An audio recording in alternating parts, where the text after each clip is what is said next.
Wow, it's day 10 of the 12 days of Christmas already. Learning a new technique or using a technique that expands your creativity can be so rewarding. Today we've got everything you need to dive into a new project, whether big or small. The possibilities are endless. And as you've come to expect, we've thrown in an essential tool and something fun. Check out day number 10. Today we have the 17-inch Olfa rotating mat. Why would you want a rotating mat? Well, when we're squaring up blocks, normally we would trim two sides and then either pick up our block to rotate it or spin our whole mat. Well, with a rotating mat, that's not necessary. Let me show you how it works. So I'll put my block on the mat. It has a non-slip base. It's two parts and it rotates 360 degrees.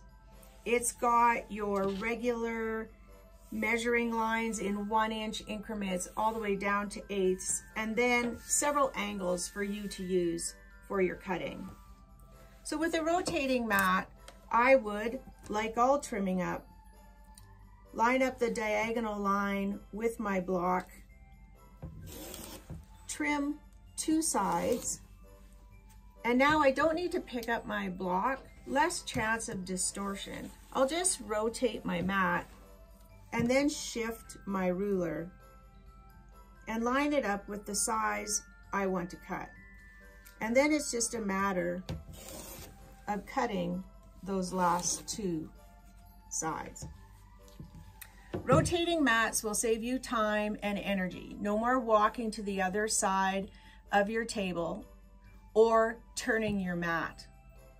We took a poll from the staff at Lawry's and said, if you could only have one rotating mat, which one would it be? And the Olfa 17-inch mat won for two reasons. You have great control of the mat, and the 17 inches is much nicer than the 12-inch board, which doesn't give you much room for squaring up larger blocks. So that's the 17-inch Olfa rotating mat. We've got a treat for you today. The full lineup of 10 Sisters Easy Piecing Grid items. So Easy Piecing Grid, we have a how-to video for, and we've shown it in the store. It's a lightweight, fusible foundation that you build your quilt on. There are 4 sizes for the Easy Piecing Grid: 1/2 inch finished, 1 inch, 1.5, and 2-inch finished. Every pattern can be made in all 4 sizes. The size of your grid determines the size of your finished projects. Each pattern gives you the fabric requirements and the number of panels you need for each project in each size. There are great tutorials on using squares and half-square triangles, plus other non-traditional blocks when using the Easy Piecing Grid. Let me tell you about each of the books. First is 10 Quilts for 10 Sisters. There are 10 traditional quilts included in the book, and this is where my mosaic quilt came from.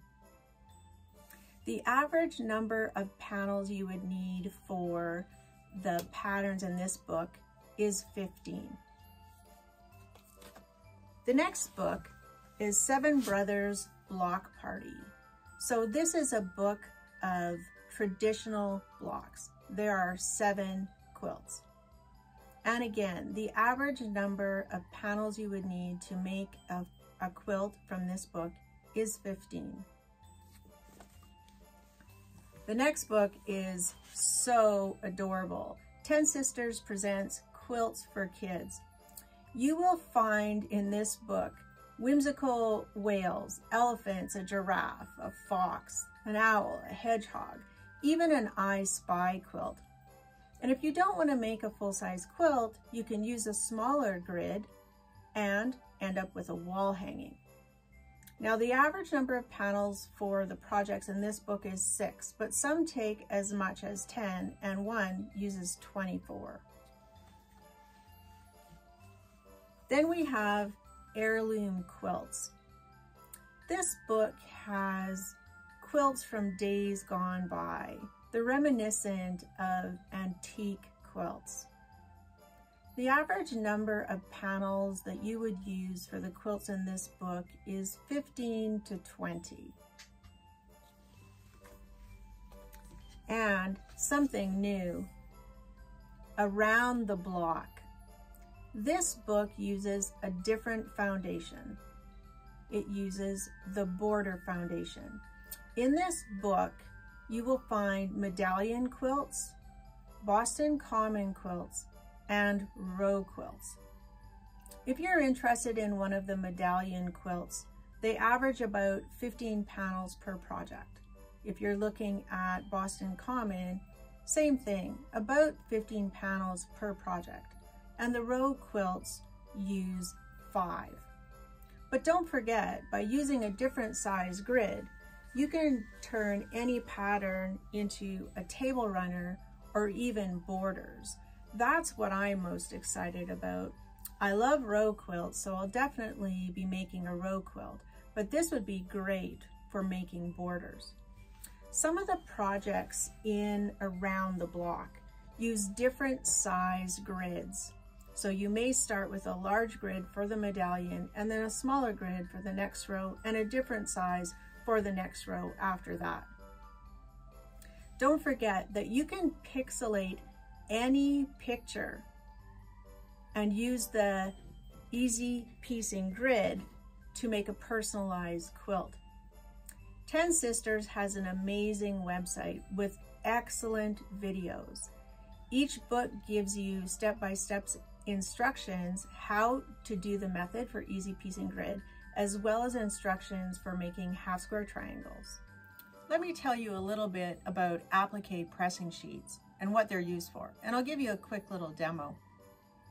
Applique pressing sheets are used to protect our ironing board or woolly felted mat from adhesives from products like Steam-A-Seam 2, fusible batting and fusible fleece, and even our fusible Peltex that we use for bag making and crafts. Applique pressing sheets come in 3 sizes. We've got 13 by 17, that's a craft size.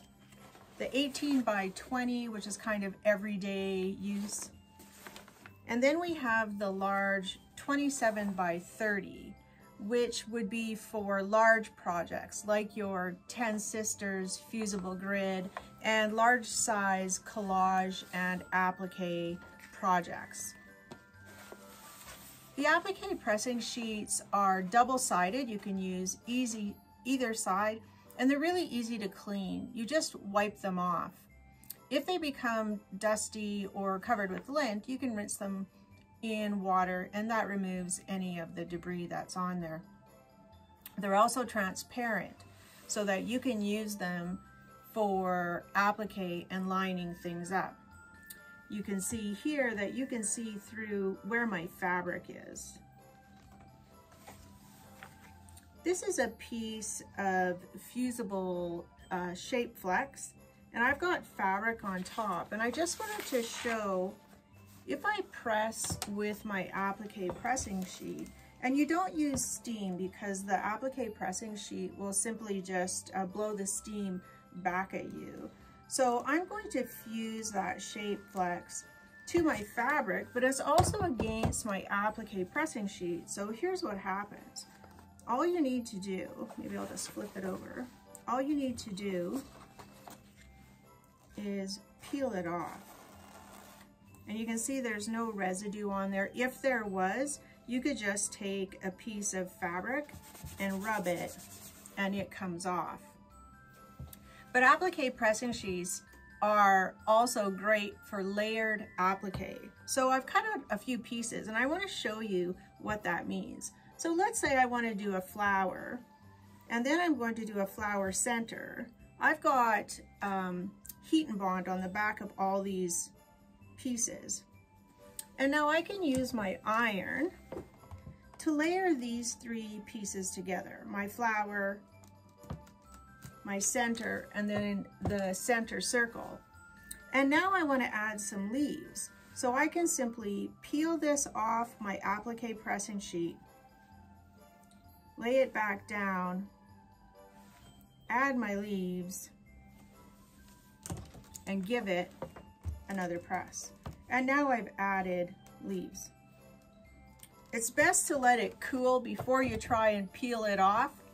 My woolly mat is going to hang on to some of that heat, and so is the fabric. But when this is cool, it peels right off. As I said, the smaller size applique pressing sheet is really just for small projects.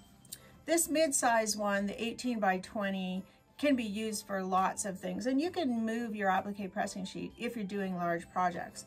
But I'm quite surprised by how often I use my 27 by 30, and it's kind of nice to have two. I can put my larger applique pressing sheet on my woolly felted mat, put my fusible items on top, and then cover it with another applique pressing sheet to protect all the surfaces that I'm using, both my ironing surface and my iron.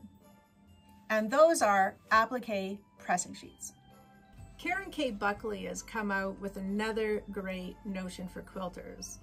It's a Quilt Notes graph paper notebook. There are 48 pages of 1/8 inch grid. It's 3.5 by 5.5, so nice pocket and purse size. Great way to graph out a custom quilt, or if you're doing a 10 Sisters design, you can draw your quilt right on here and do your own designing. Also in the book, the front and back covers have some great charts to help you save time. They tell you how big pre-cuts are, there's a binding calculator, and even yardage charts, and a handy ruler on the back cover. This would be a great addition to your Sewing Notion kit when you're going to classes and retreats for jotting down ideas. This is the Karen K. Buckley Quilt Note Graph Paper Notebook. Here's another fun quilting novelty item. It's a keychain, if you choose to use it that way, that has 3 charms on it: an iron, scissors, and a little sewing machine. So you can use it as a keychain if you like, or you could use it as a scissor charm or a rotary cutting charm. This is great for gifts or for yourself. If you put it on your rotary cutter or your scissors, next time you go to a class or a retreat, you'll never wonder, are those my scissors? Where did I put my rotary cutter? You'll know, because you'll have your little "Life is Short, Buy the Fabric" charm hanging from it. The 10 Sisters Fusible Grid is a versatile tool that opens a world of creativity for both novice and experienced quilters. The Fusible Grid for the 12 days is sold in packages of 5, and I tried to give you an idea of how many panels you'll need for each project in the books. Plus, I've done a how-to video for that. And you can check out the 10 Sisters website for other great videos. Use the graph paper book to design your 10 Sisters project. The 17-inch rotating cutting mat is the preferred rotating mat of Laurie's Country Cottage.